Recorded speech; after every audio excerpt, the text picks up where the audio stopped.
Shalom, shalom à tous les bien-aimés. Je vous salue encore une fois dans le nom précieux de notre Seigneur Jésus-Christ. Aujourd'hui, nous allons encore partager ce matin une petite une parole qui peut vraiment nous aider, une parole qui peut encore changer notre entendement. Nous allons prier pour cette parole. Seigneur, trois fois Saint, nous te bénissons, nous te louons, nous te rendons grâce pour ton amour et pour ta miséricorde. Viens nous assister pendant ce moment de partage au nom précieux de notre Seigneur Jésus-Christ. Amen. Alléluia. Bien-aimés, nous allons pour thème, pour cette parole que nous allons partager, la vie en abondance. Amen. La vie en abondance. Nous allons rapidement lire un verset dans la parole de Dieu, et ce verset qui va beaucoup nous aider. Alors, Jean, chapitre 10, verset 10. Je lis dans le Seigneur. Le voleur ne vient que pour dérober, égorger et détruire. Moi, je suis venu afin que les brebis aient la vie et qu'elles soient dans l'abondance. Je suis le bon berger. Le bon berger donne sa vie pour ses brebis. Alléluia. Bien aimé, vous voyez ici, c'est Jésus qui est en train de nous parler et c'est Jésus qui est en train de faire cette déclaration et disant que nous parlons du voleur. Et ce voleur, c'est l'ennemi Satan, c'est Lucifer qui est ce voleur. Alors,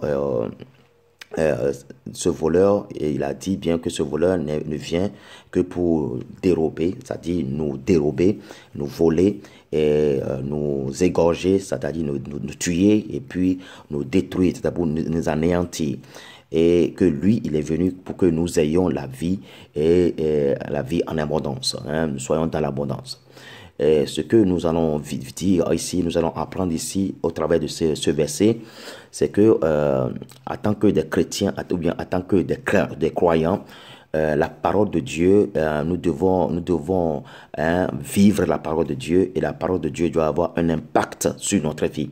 Et toute personne qui écoute la parole de Dieu et qui croit en la parole et qui reçoit cette parole, la parole doit avoir un impact direct sur sa vie de tous les jours. Alléluia. Donc, quand Jésus parle ici, il nous parle ici de l'abondance. Donc, nous devons comprendre une chose, c'est que l'abondance n'est pas seulement matérielle.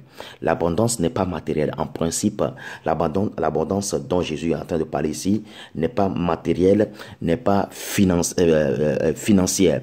Donc, du coup, l'abondance ici, c'est un état d'esprit. Un état d'esprit dans la vie de tous les jours que nous menons, c'est un état d'esprit et c'est ça qui nous donne cette abondance.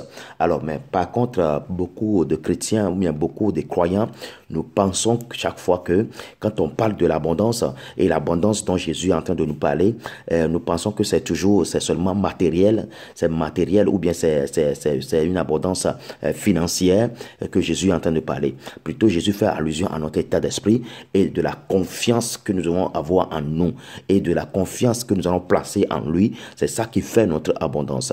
Nous voyons ici, quand je parle de l'état d'esprit et l'état d'esprit de tous les jours, et c'est ça qui fait notre abondance. Nous prenons un chrétien ou bien un croyant, Satan, il est voleur, Satan, il vient pour égorger, Satan, il vient pour détruire. Tu peux avoir la vie. Donc, cette abondance, c'est pas non plus le nombre l'espérance de vie qui est l'abondance de la vie. Alors, alléluia. C'est pas l'espérance de vie. Jésus ne parle pas de l'espérance de vie.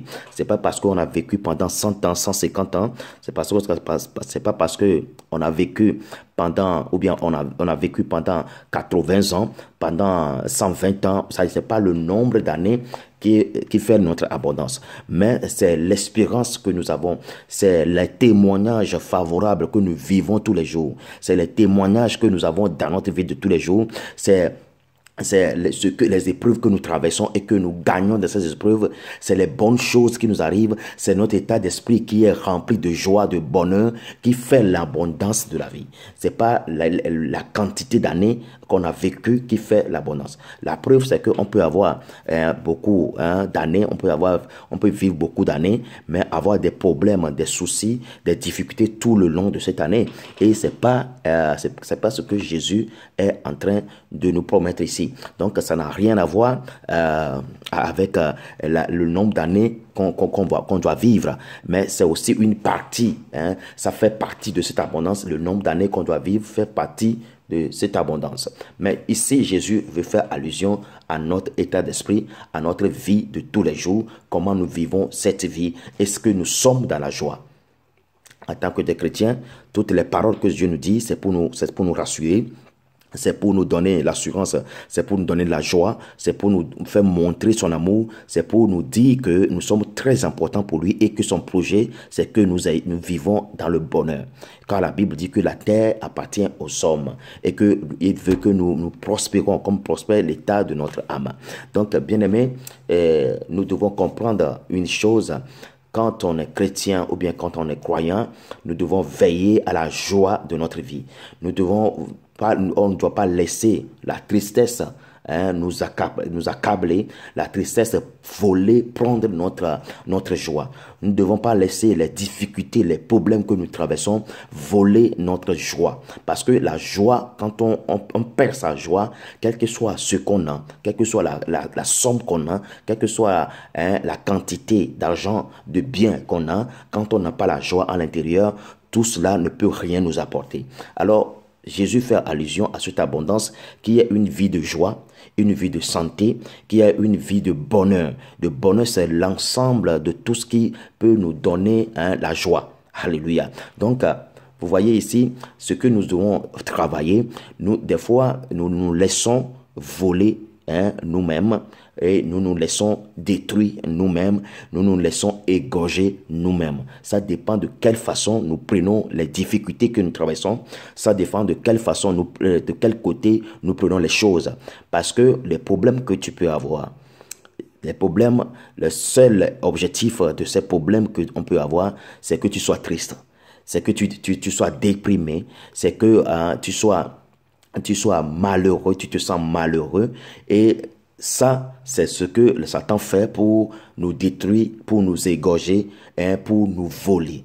Et la joie que le Seigneur dit et l'abondance que le Seigneur dit ici, c'est la manière dont nous reconnaissons que malgré tout, nous sommes heureux dans le Seigneur.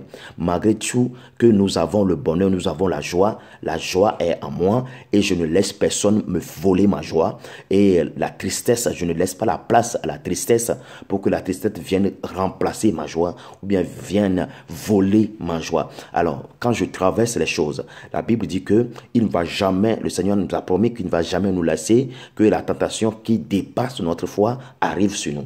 Alors, des fois, quand la tentation vient, alors des fois on déprime devant la tentation, on déprime devant les situations, alors que cette situation n'est pas au-delà de notre foi. Alléluia. Alors que cette situation n'est pas au-delà de notre foi. Ce que nous allons faire, c'est de résister au diable, c'est de résister aux problèmes, c'est de résister à des situations défavorables qui se présentent devant nous, parce que chaque chose a sa fin. Ça dit, la situation, quel que soit le poids de la situation, il y aura toujours une fin de cette situation et c'est notre persévérance et c'est notre foi et c'est notre état d'esprit, notre joie que nous gardons, quel que soit le problème que nous avons, nous devons garder notre sourire, notre joie de vivre. Alléluia, notre joie de vivre. Donc la vie, notre vie que nous menons n'est pas seulement relationnelle à ce que nous traversons. Notre vie que nous menons n'est pas seulement relationnelle à ce que nous possédons, n'est pas seulement relationnelle à ce que nous avons en face de nous, mais c'est une vie qui nous a déjà donné, qui nous a déjà été donnée cadeau. Ça c'est une vie qui nous a été déjà donnée cadeau. Et cette vie que Dieu nous a donnée, il veut que nous vivions heureux. Alors, bien-aimé, ne te laisse pas envahir par les soucis. Les soucis existent avant nous et les soucis vont toujours exister. Mais nous devons aussi vivre notre vie. Des fois, ce que nous avons et que nous sommes tristes, les gens de l'autre côté, quand ils espèrent avoir cette vie pour être le plus heureux du monde. Alors c'est ça qui va nous démontrer que vraiment, ça ne dépend pas de ce que nous avons, mais ça dépend de comment nous prenons les choses.